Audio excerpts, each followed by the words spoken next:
À l'époque, j'étais à mon compte avec un ami à moi, Ludovic, je pense que tu te souviens.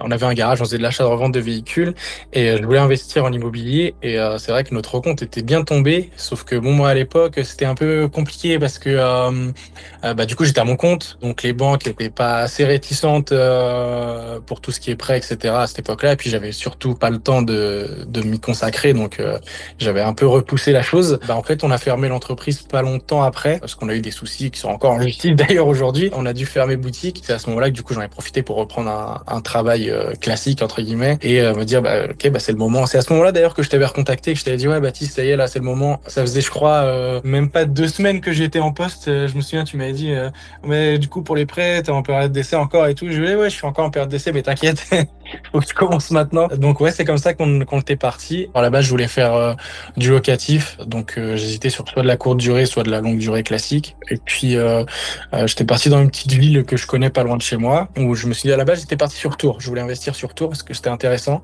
Ouais. C'est là-dessus qu'on partait, même sur l'accompagnement. J'avais Franck à l'époque en coaching et les analyses on le faisait là-dessus. Et au final je me suis rapatrié sur une petite ville à côté de chez moi où je trouvais déjà je connaissais le marché et je savais les opportunités qu'il y avait même en location. Donc voilà, c'est comme ça que c'est Ok. comme ça que c'est parti.